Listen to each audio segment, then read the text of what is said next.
ভাই ছবি তুলেন না, ছবি তুলেন না, বারবার যে বলে নিষেধ করি। কারণ কি জানেন? একটাই কারণ, বিকজ চোখ লাগাটা সত্য। মানুষের চোখ লাগে, এই কথা শুনলে অনেক মজুমদাররা হাসবে না? কথা বুঝতে পারেন নাই? কিন্তু এটা সত্য, কারণ নবী করিম সাল্লাল্লাহু আলাইহি ওয়াসাল্লাম যা বলেছেন, সাদাকাল্লাহু ওয়া সাদাকা রাসূলুহুল কারীম। নবী যা বলেছেন, আল্লাহ যা বলেছেন, চিরায়ত সত্য, এর বাইরে কোনো সত্য আছে? আচ্ছা দেখেন, আমি বললাম যে সাল্লাল্লাহু আলাইহি ওয়াসাল্লাম বলেছেন চোখের বদনজর এমন সত্য যে একটা উটকে এই রান্নার ডেকচির মধ্যে ঢুকাই ফেলতে পারে। মানে একটা উট খুব সুন্দর, ভালো, আপনি দেখছেন, মাশাআল্লাহ বলেন নাই, নজর লেগেছে, উটটা মারা গেছে, দেন তারপর তাকে জবাই করে খেয়ে ফেলতে হয়েছে।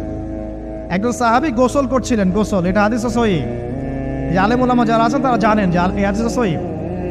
একজন সাহাবী গোসল করছেন, তার গায়ের চামড়াটা খুব সুন্দর ছিল, একদম স্কিনটা অনেক সুন্দর থাকে না এমন কিছু মানুষ?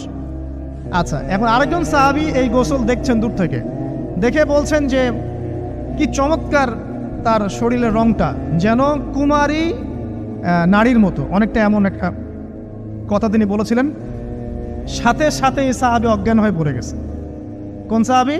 যিনি গোসল করছিলেন। এটার আপনি কোনো ব্যাখ্যা দিতে পারবেন না তো, এখানে কোনো সায়েন্স দিয়ে বা মেডিকেল সায়েন্স দিয়ে আপনি কোনো ব্যাখ্যা করতে পারবেন না। একটা ব্যাখ্যা দিতে পারেন, কিন্তু কেন সেটা হলো সেটা আপনি অ্যান্সার খুঁজে পাবেন না। তো নবী সাল্লাল্লাহু আলাইহি ওয়াসাল্লামের কাছে নিয়ে যাওয়া হলো তাকে। তিনি বললেন যে এই ব্যক্তির ব্যাপারে কি কেউ ভালো মন্দ কিছু বলেছিল? তখন একজন সাহাবী বলেন, হ্যাঁ, অমুকে বলেছে এর স্কিনটা অনেক সুন্দর, তোকে ডেকে নিয়ে আসুন। ওকে ডেকে আনা হলো। ডেকে আনার পর নবীজি তাকে অনেক শাসালেন, তোমরা তোমাদের ভাইদেরকে কি মেরে ফেলতে চাও? তখন এই সাহাবী তো অবাক, আমি আবার কখন মারতে চাইলাম ইয়া রাসূলুল্লাহ? আমি তো মারতে চাই নাই, আমি তো খালি বলেছি যে তার গায়ের রংটা অনেক সুন্দর। তখন তিনি বললেন, কেন তুমি সুবহানাল্লাহ বললে না, কেন তুমি মাশাআল্লাহ বললে না?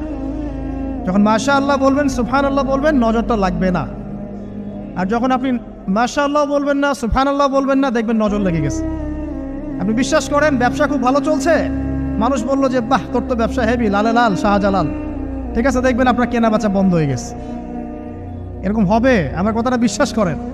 এটা কিন্তু সায়েন্স প্রমাণ করতে পারবে না, আল্লাহ এবং তার রাসূল বলেছেন, তার উপরে কোনো সত্য নেই। আছে সূরা কাহফ 29 নম্বর আয়াত পড়ে দেখেন, আল্লাহ পাক বলছেন, ওয়াকুলিল হাক্কু মির রাব্বিকুম, সত্য সেটাই যা তোমার রবের পক্ষ থেকে আসে।